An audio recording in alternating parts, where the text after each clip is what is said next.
తెర వెనుక చంద్రబాబు, తెర ముందు పవన్ కళ్యాణ్ రాజకీయం. స్ఫూర్తి నా గుండెల్లో ధైర్యాన్ని నింపింది. తెలంగాణ పోరాట స్ఫూర్తి నా వెన్నులో ఉద్యమ విద్యుత్తుని ప్రవహింపజేసింది.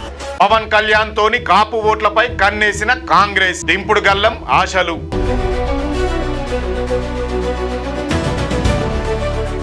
కూటమి చెట్ల మీద ఇస్తరాకులు కుట్టేనా?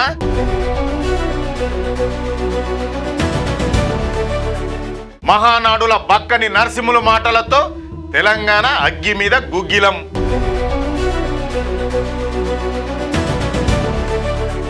కేసీఆర్ కి చిక్కే ఆ బ్రహ్మాస్త్రం ఏంది? ఉద్యమ స్పీకర్లో చెప్పేది కత్తి ఆంధ్ర ఉందే కానీ పొడిచేటోడు మన తెలంగాణ వాడే. నిజంగా కూడా నేను బాధ్యతని చెప్తా ఉన్నా ఈ మాట. జిహెచ్ఎంసీ ఎన్నికల మీద లోకేష్ కన్ను.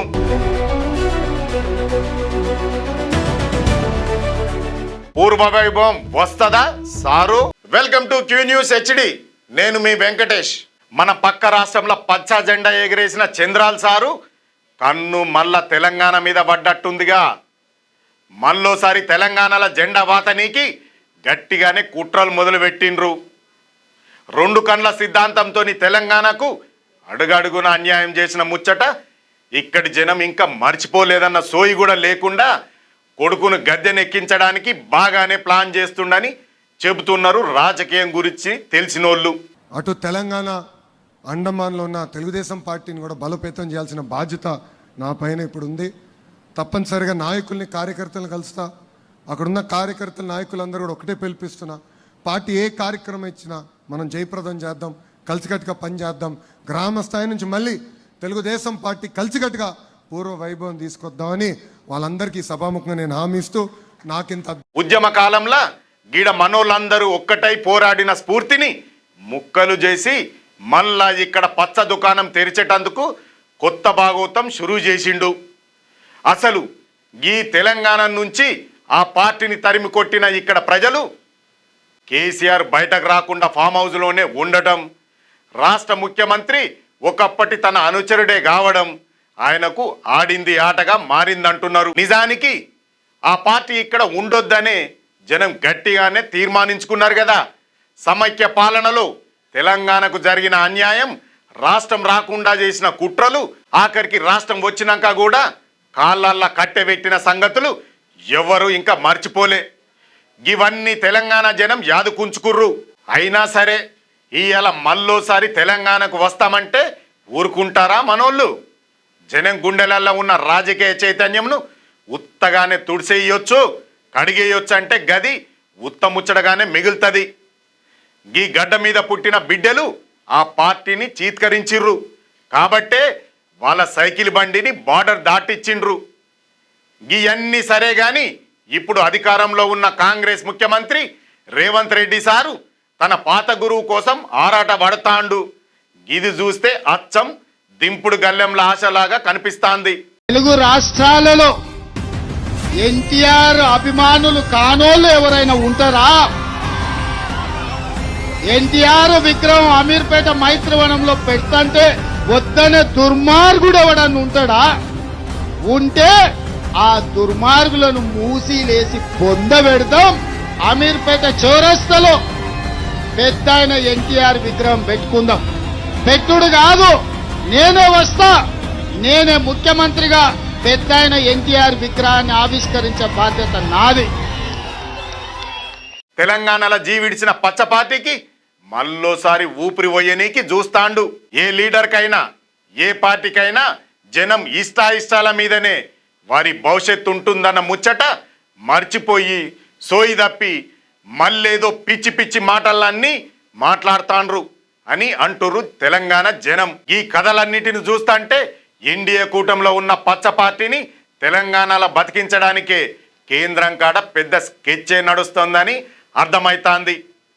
గప్పట్ల కాంగ్రెస్ పార్టీకి బద్ధ శత్రువైన పచ్చ పార్టీకి ఇవాళ అదే కాంగ్రెస్ పార్టీ సీఎం రేవంత్ రెడ్డి వంతపాడు చూస్తా అంటే రాజకీయంలో ఏదైనా జరగొచ్చన్న విషయం బయటకు వస్తాంది.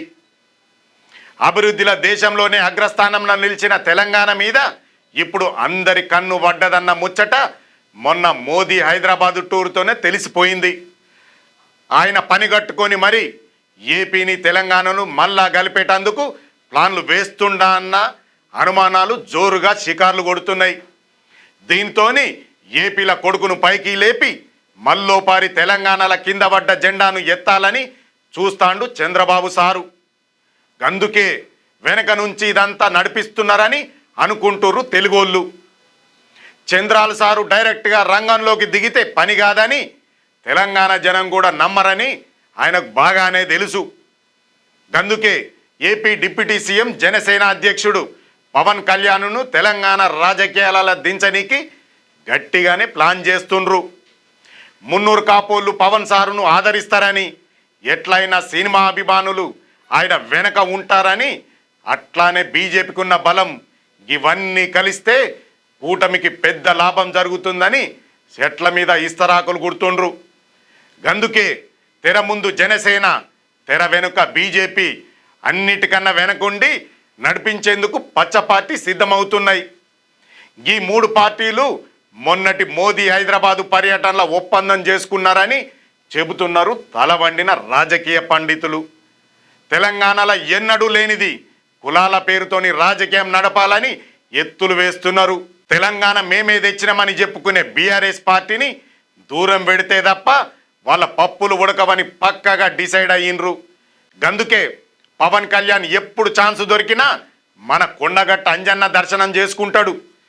టీటీడీ పైసలతోని కొండగట్టుల భక్తులకు విశ్రాంతి గదులు కట్టిస్తుండు. కొంతమంది సామాజిక మాధ్యమాల్లో ఆంధ్ర డబ్బు మీకెందుకురా అని చెప్పి మాట్లాడుతూ ఉన్నారు. అది చాలా తప్పది.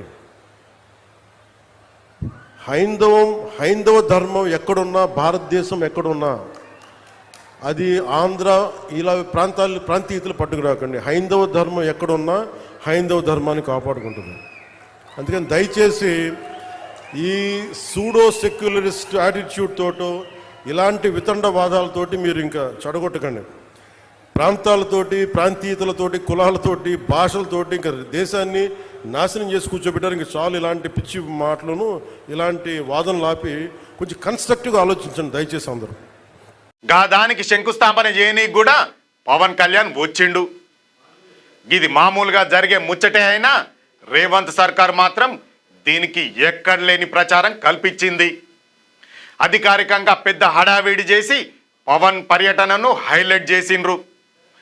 ఇదంతా బాబు డైరెక్షన్తోనే నడిచిందని రాజకీయం తెలిసిన వాళ్ళు గట్టిగానే చెప్తాండ్రు.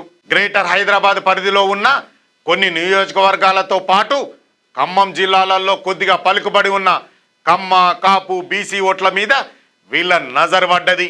గీ అన్ని చూస్తాంటే రాబోయే రోజులల్లో తెలంగాణలో కొత్త రాజకీయ నాటకం షురువవుతుందని సమజైతాంది మనకి. తెలంగాణ ఉద్యమకారులు ప్రాణాలు పణంగా పెట్టి కొట్లాడి సాధించుకున్న తెలంగాణలో మళ్ళా ఉమ్మడి రాష్ట్రం నాటి రాజకీయాలను రుద్దనికి గట్టిగానే ప్రయత్నం జరుగుతుందట. ఇప్పుడు తెలంగాణలో రాబోయే మున్సిపల్ ఎన్నికలల్లో గట్టి దెబ్బ కొట్టాలని కూటమి ప్లాన్ చేస్తోందట. ఖమ్మం, వరంగల్, ఉమ్మడి రంగారెడ్డి జిల్లాలలో జనసేన అభ్యర్థులను నిలబెట్టాలని లోపల ఒప్పందాలు జరిగినట్టు గుసగుసలు వినిపిస్తున్నాయి. గిట్లా చేస్తే సర్కార్ మీద ఉన్న వ్యతిరేక ఓటు చీలిపోతుందని, అట్లానే బీఆర్ఎస్ పార్టీని ఒంటరి చేయొచ్చునని వాళ్ళ లెక్క. దీంతో కాంగ్రెస్ పార్టీకి రేవంత్ రెడ్డికి మేలు జరుగుతుందని వాళ్ళ ఆలోచన. అందుకే బీఆర్ఎస్ను బొందబెట్టి టీడీపీని పైకి నిలబెట్టాలని ఏకంగా ముఖ్యమంత్రి హోదాలో ఉన్న రేవంత్ రెడ్డి పిలుపునిచ్చిండ్రని వీళ్ళ లెక్కలు చూస్తా అంటే మున్సిపల్ ఎన్నికలలో వచ్చే ఫలితాలతోని వచ్చే అసెంబ్లీ ఎన్నికలలో కూడా కూటమిగా పోటీ చేసే ఆలోచనలు ఉన్నట్టు స్పష్టమవుతోంది. ఇప్పటిదాకా కాంగ్రెస్ పార్టీ రేవంత్ రెడ్డి ముఖ్యమంత్రిగా కొనసాగిస్తే సరే, అప్పటిదాకా కాంగ్రెస్ పార్టీ రేవంత్ రెడ్డిని ముఖ్యమంత్రిగా కొనసాగిస్తే సరి, లేదంటే కాంగ్రెస్ నుండి బయటపడి కూటమిలో చేరుతారని రాజకీయ వర్గాలల్లో పెద్ద చర్చ నడుస్తోంది. అందుకే రేవంత్ రాబోయే 10 ఏళ్ళు నేనే ముఖ్యమంత్రి అని చెప్పిందే చెప్తాండ్రని టాక్ నడుస్తోంది.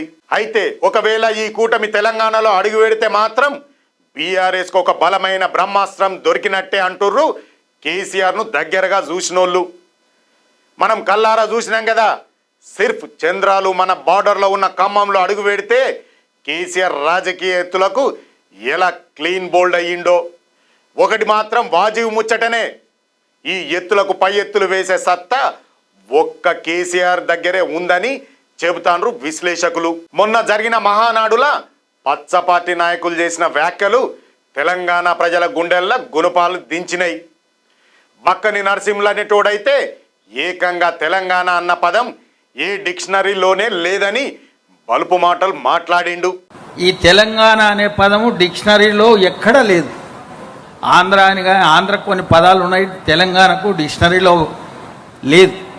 కానీ కొంతమంది స్వార్థపరులు ప్రాంతీయ భేదాలు తెచ్చి అనేక మంది కష్టపడే వాళ్ళ జీవితాల్లో మన్ను పోసిండ్రు. తెలంగాణలో స్వార్థపరులు ప్రాంతీయ విభేదాలు సృష్టించిండ్రని, పటేల్ పట్వారి వ్యవస్థను, జోగిని వ్యవస్థలను ఎన్టీఆర్ సార్ రద్దు చేసినాకనే తెలంగాణకు స్వేచ్ఛ వచ్చిందని నరం లేని నాలుకతోని ఇష్టం వచ్చినట్లు మాట్లాడిండు. ఈ ముచ్చట విన్నాక తెలంగాణ వాదుల రక్తం మరిగిపోయింది.